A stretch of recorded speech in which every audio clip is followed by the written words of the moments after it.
I want you to imagine this. It's the 1900s, and you were born into a wealthy family and are gifted a doll.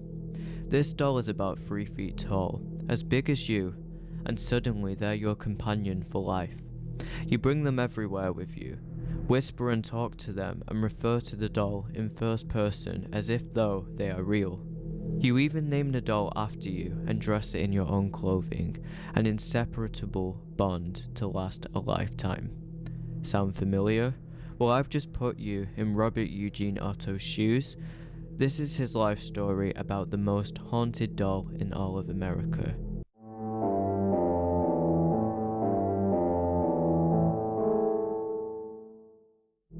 Hello everyone and welcome back to another horror video. So this is a new series that I'm starting where we kind of do an autobiography of people's lives where they owned haunted dolls. So the next few videos that you see of this series are going to follow up some of the most haunted cases from the United States of America, and then we're going to start switching globally around the world and looking at other cases as well. So let's get started with the case of Robert the Doll. Okay, so firstly, some context. So the history behind Robert the Doll begins with a man called Robert Eugene Otto, born on the 25th of October 1900. He died at the age of 73 on the 24th of June 1974. Robert is often referred to by his middle name, Eugene or Gene, who lived in Key West, Monroe County, Florida, United States. Now, Key West makes up a series of islands extending from the southern-eastern tip of Florida, which begins about 15 miles south of Miami and extends towards the southwest and towards the Gulf of Mexico. Key West is the most populated city in Florida Keys, where Eugene lived. As we said, Eugene was born into a wealthy family, and his parents were well-travelled. His parents were Mr. and Mrs. Thomas Otto. It's said that his family grew up in a huge mansion requiring the help and need of servants around the house. The mansion was located at 543 Eaton Street, built between 1890 to 1898. The house is now referred to as the Artist House, and we will get onto why it's named that later on in the video. One day in Eugene's early childhood, he'd gotten a doll, and there are many legends surrounding how he actually got the doll. Now, these legends range from beliefs for whether the doll was given as a gift or as a retaliation of wrongdoing. According to one legend, he received the doll by a Jamaican nurse from the family. Other legends state that he was given the doll by a family servant when he was around the ages 4 to 8. Others believe that his grandfather had gifted it to him following one of his trips from Germany. Now, the grandfather gifting the doll is the most general legend that is followed with the doll's history, but that isn't to say that it is the correct one.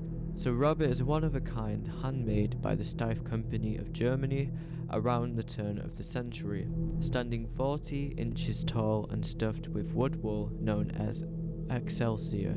He's dressed in a sailor suit and once bore painted features not unlike those of a jester.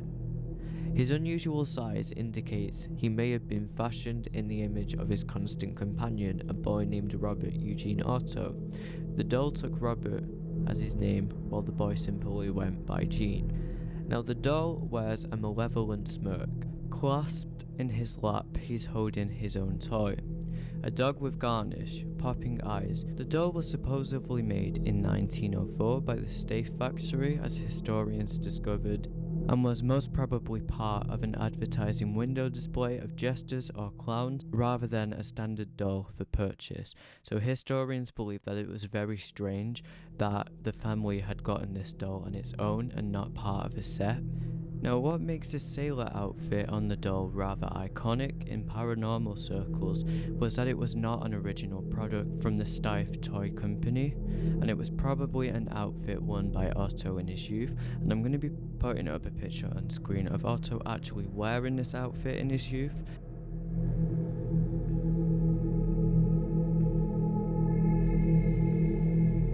So this kind of clarifies that this makes the doll and the boy undeniably intertwined. Now, for a little bit of context on the Steiff Company, It was founded in 1880 by Margaret Stuyve, and it started off selling toy elephants and were originally a design Stuyve found in a magazine and sold as pincushions to her customers. It's still in business today. They still actually hand make their toys in their factory in Germany. Okay, so now some history for Jean growing up with the doll. So as we know, they were very attached. Jean brought this doll everywhere. They were best friends. But when bad things started happening around the house, Jean would blame the doll. Now this could have been seen as a childish and a laughable moment. However, adults started noticing strange occurrences, especially as the pair grew older. Now Robert was quite a large doll size for a boy his age, truly one of a kind, about 3 feet tall. Jean was never caught without his friend Robert, and was often caught whispering to him, which again is nothing out of the ordinary for a child. However, experiences didn't stay innocent. Things took a terrifying turn. As mentioned, Jean talked to the doll, and it was reported that there was a deep voice or an unfamiliar voice responding back to Jean. This was when things started to turn strange. It's said that the doll had somewhat had a hold of Jean and was loud and made violent commotions that were heard by the family and servant, where they would later find furniture overturned and toys of Eugene were often found ripped apart. When Otto's family were able to confront Eugene, he was found huddled on his bed, petrified. When asked what happened, his only ever response was, "Robert did it." The doll had took blame for anything negative that happened in Jean's life. Jean is also said to have been woken up on some nights screaming. The doll also reportedly moved around the house all by itself. People also claim the doll's facial expressions would change while Robert listened to people communicating in the room. Despite all these experiences, Jean and the family kept the doll. Jean also reported waking up to Robert sitting by the edge of his bed, staring at him, and it was stated that Jean could have been around 10 at the time this happened. Moments later, his mother was awakened by his screams for help and the sound of furniture being overturned in her son's bedroom.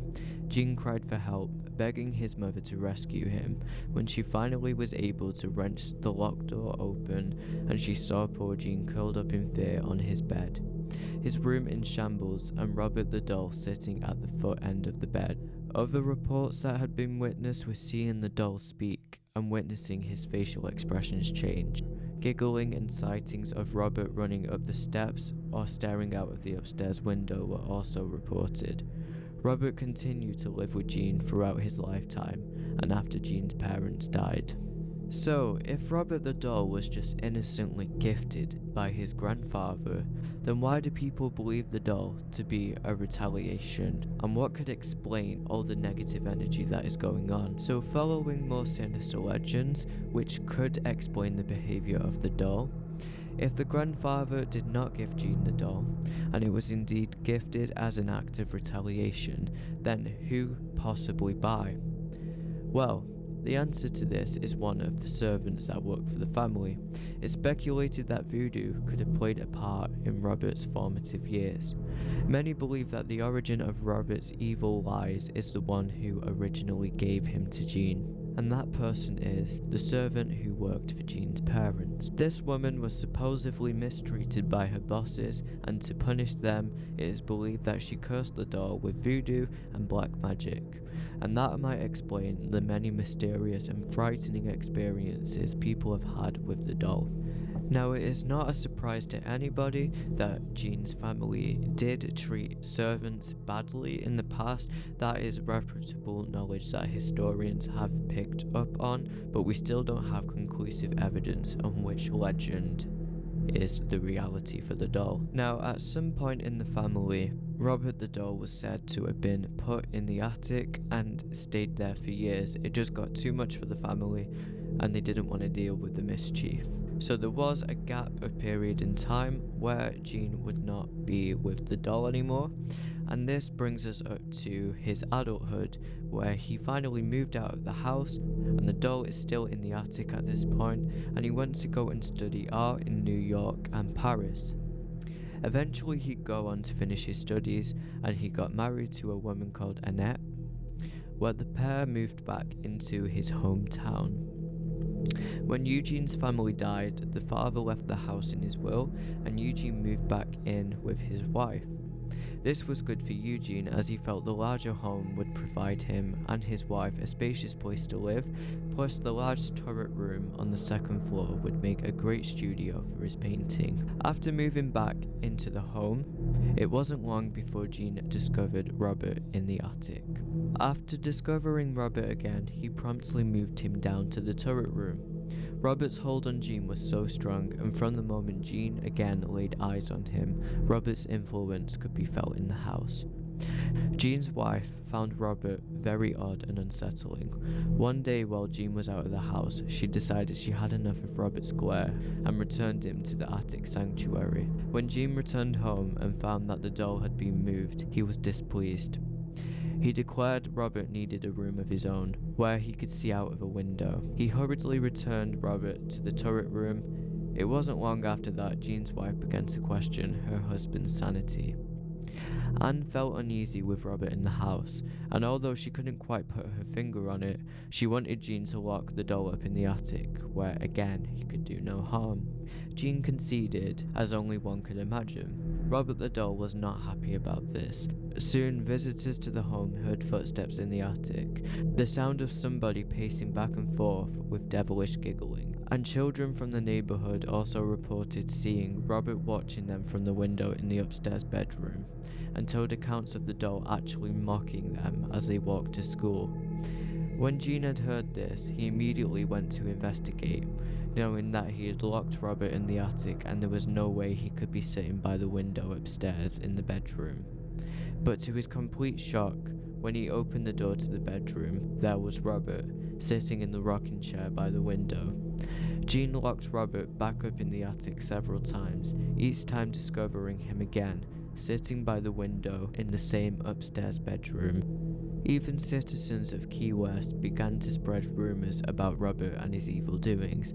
Many people told stories of seeing and hearing Robert in the turret room as they walked by the home. They claimed that Robert would mock them as they passed. School children feared walking past Otto's home in fear of Robert's mean glare from the window above.